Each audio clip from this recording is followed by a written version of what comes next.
essa questão dos 4 temperamentos, quando a gente fala de 4, a gente vai resgatar sobre a quadrimembração. E nesse curso tem uma aula bastante aprofundada sobre quadrimembração, sobre ver o ser humano sob o espectro do 4, né?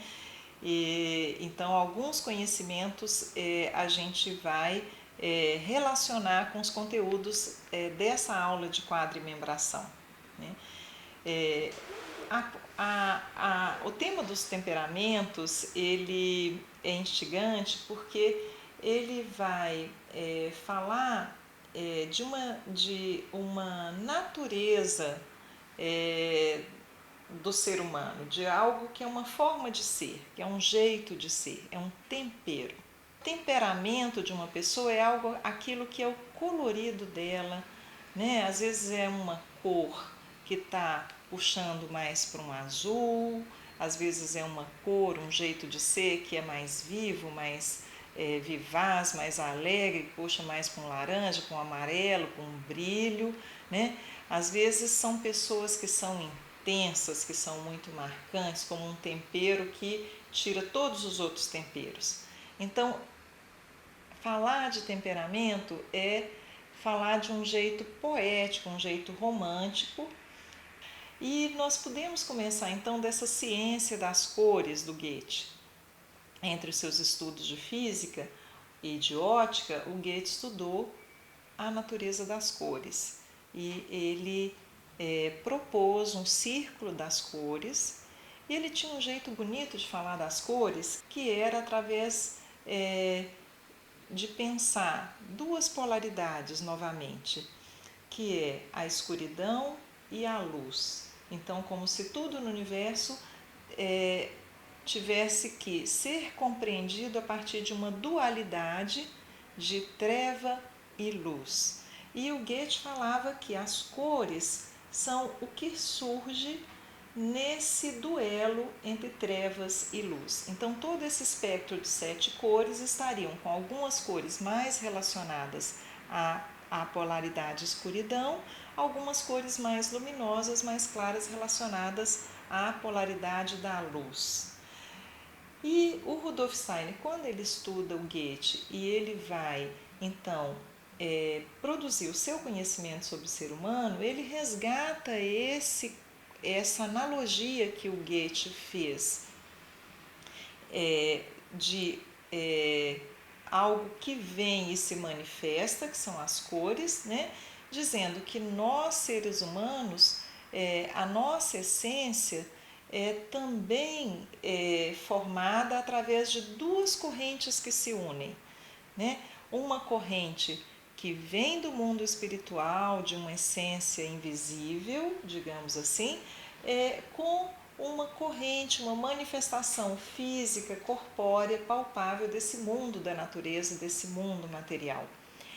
E que, então, o nosso tempero, o nosso temperamento, ele é algo que surge na junção dessas duas polaridades, dessas duas dimensões que nós temos, da nossa dimensão mais individual, da nossa individualidade, que se manifesta nesse mundo através de uma corrente de hereditariedade, da nossa corrente familiar, da nossa de todo o patrimônio genético que a gente traz, né?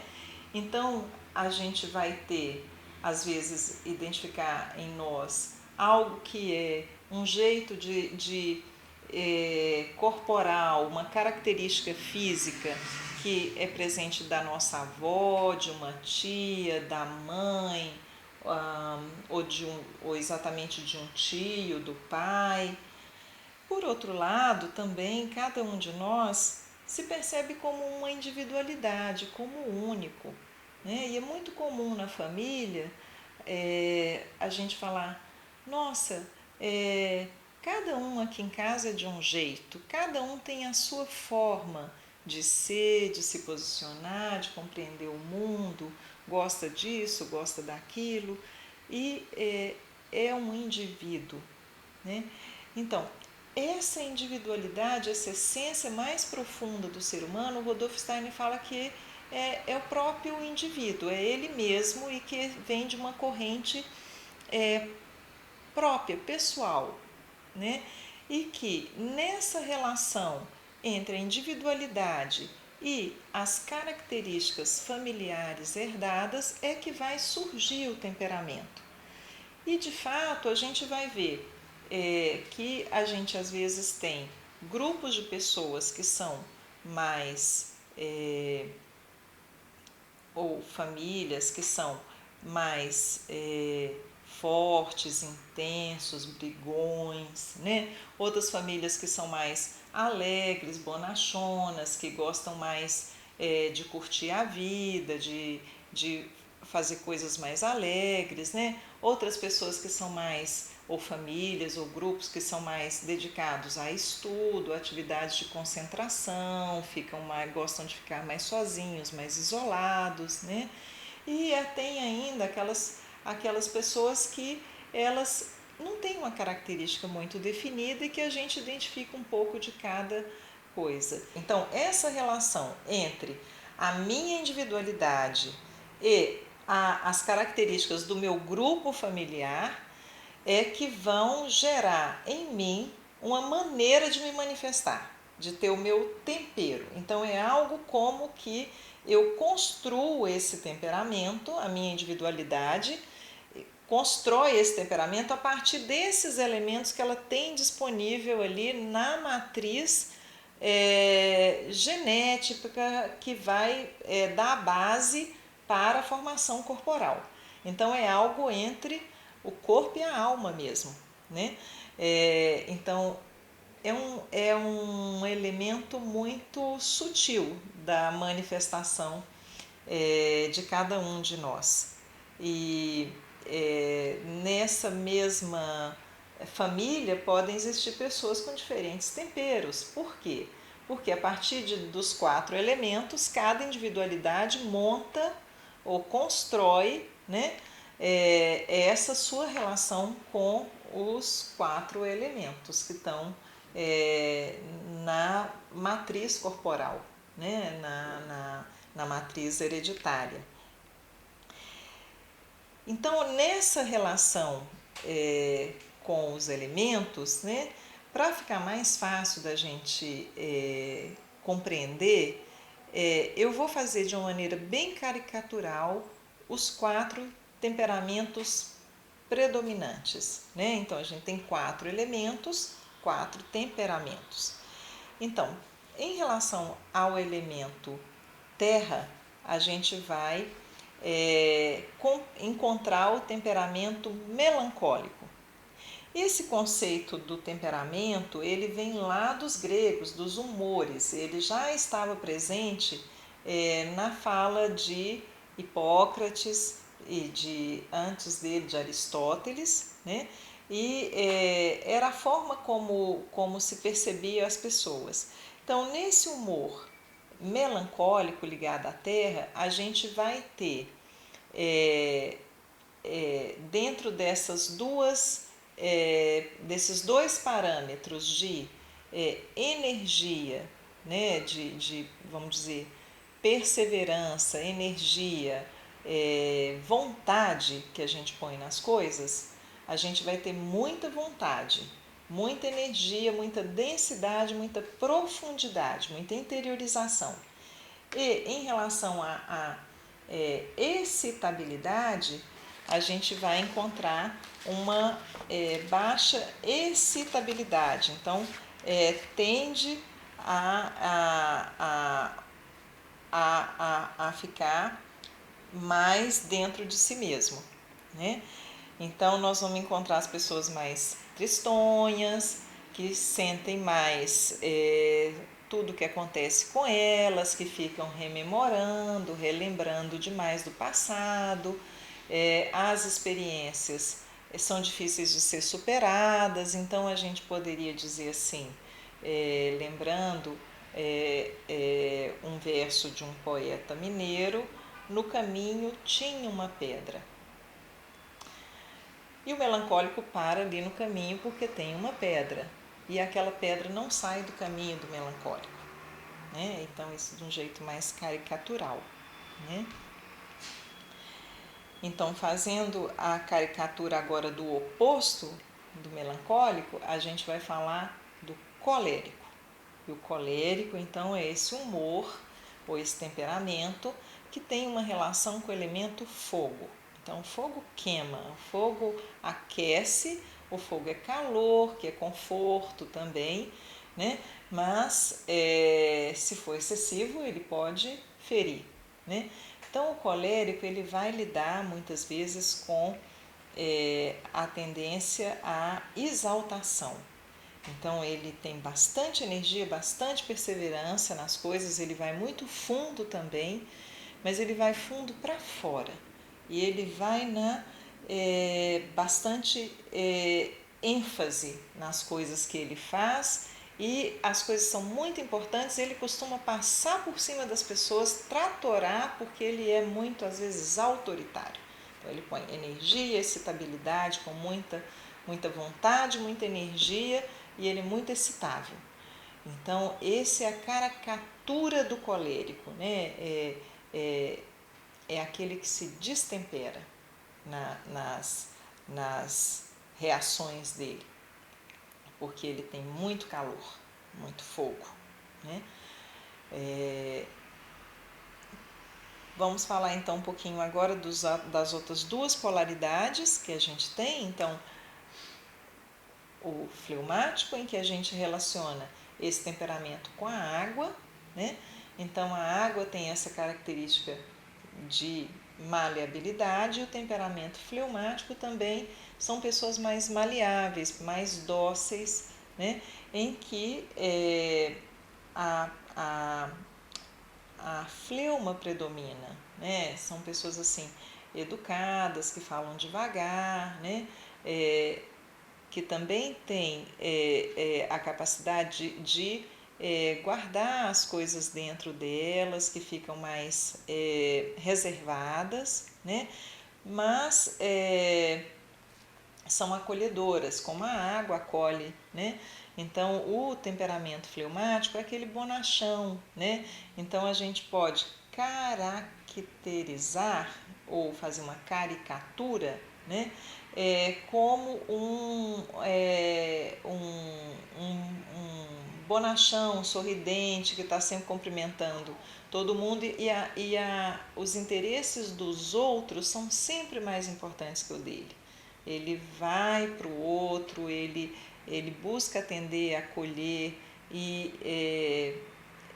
também tem essa questão do paladar bastante pronunciada. Então ele saboreia as coisas com tempo, devagar, porque o tempo, a fleuma, a natureza da fleuma é o tempo. Então eu não tenho pressa, eu posso ficar aqui saboreando esse pequeno chocolate, mais um pequeno chocolate.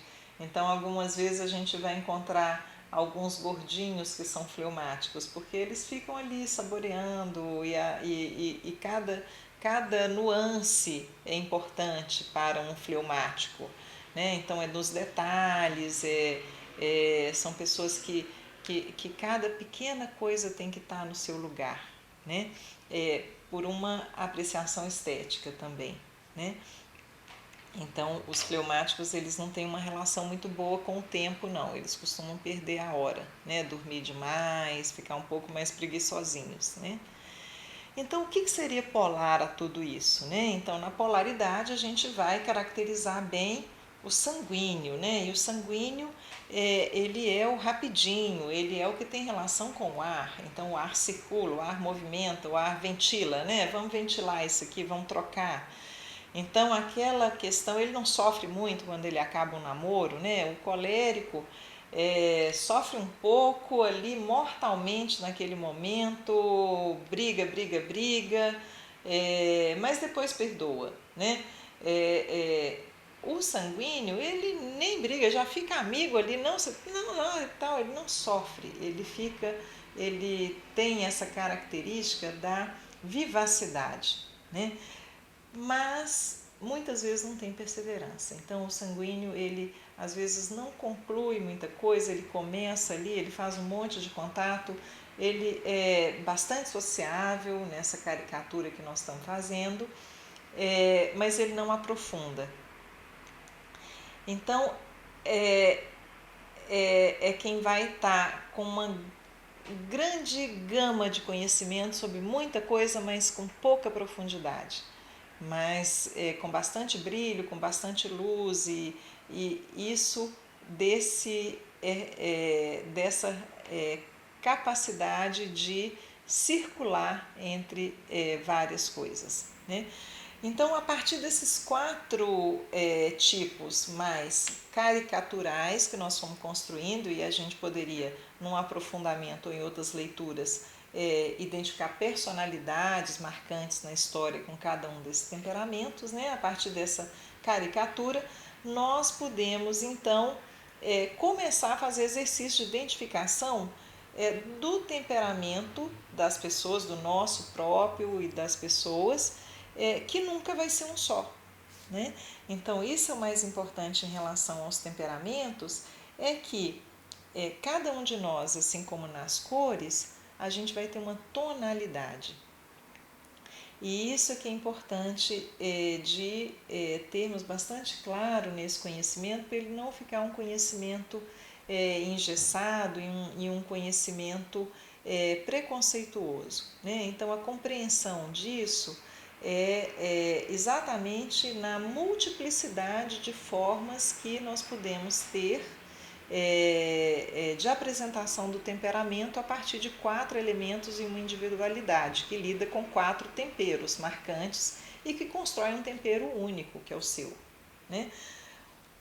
Quando que isso é importante para os profissionais de saúde saberem? Bom, Rudolf Steiner falava que esse temperamento, esse conhecimento sobre os temperamentos é muito importante para professores e para profissionais de saúde, e que ele é essencial no campo da educação e mais tarde para nosso autodesenvolvimento da autoeducação. Porque algumas vezes a gente pode ficar desequilibrado e desenvolver uma unilateralidade em relação a um temperamento. Então, vamos dizer, o meu temperamento mais preponderante está relacionado ao elemento terra, então eu sou mais melancólica e eu posso, por algum motivo, ficar um pouco desequilibrada e me unilateralizar na minha melancolia. E isso chegar a algo que fica patológico, né? Ou então eu posso me unilateralizar na sanguinidade e não dar conta mais de fechar nenhum ciclo, abrir várias frentes de trabalho, por exemplo, e não conseguir concluir nenhuma e me perder numa excitabilidade excessiva. Ou a minha fleuma também pode ficar patológica se eu me unilateralizar nela. E o mesmo para a cólera. Quando que é importante a gente entender de temperamento e por que é importante temperamento, esse conhecimento é importante para um profissional de saúde? Rudolf Steiner falava que esse conhecimento sobre o temperamento ele é muito importante na educação e na autoeducação. E frequentemente a gente observa que uma criança que durante o seu processo de educação o temperamento não foi levado em conta, vai ser um adulto que depois vai ter algum problema quando o temperamento definitivo se manifestar, ou a pessoa não ter capacidade de lidar com o próprio temperamento. Então, a gente fez algumas caracterizações mais caricaturais aqui dos tipos dos temperamentos, mas claro que isso são só caricaturas, né? A gente vai observar na vida prática que nós temos a circulação ou a pendulação entre alguns extremos. A forma melhor de compreender o temperamento é entender aquele que está menos presente, porque aí a gente vai chegar perto dos três que estão mais presentes e entender o preponderante, né? E o conhecimento prático disso vai se dar no momento em que a gente percebe que tem um desequilíbrio, em que uma pessoa de temperamento colérico está ficando, por exemplo, muito destemperada, olha a expressão. Então ela começa a tropeçar no próprio temperamento e ter reações de cólera que são incontroláveis. E isso, do ponto de vista terapêutico, vai levar a gente a uma série de medidas que vão desde a alimentação e medidas de vida, de cuidado educativo, autoeducativo, e também uso de medicamentos também, que podem equilibrar o órgão que tem maior relação com esse temperamento, né? Então, na aula de quadrimembração, vai ser falado um pouco dessa relação dos 4 órgãos com os 4 elementos. Então, em relação aos temperamentos, a gente pode, então, concluir pensando nessa relação do temperamento com as cores, né? E que é sempre uma questão então de tonalidade. Então, para perceber, nunca estigmatizar ou caracterizar excessivamente numa unilateralidade, né? Então, quando as pessoas se unilateralizam na manifestação de um temperamento, isso pode se tornar um processo patológico. Por outro lado, quando a gente classifica também as pessoas dessa maneira unilateral, isso também é prejudicial, isso também é preconceituoso. Então, esse conhecimento é um conhecimento bastante rico, bastante dinâmico e muito útil para qualquer profissional de saúde.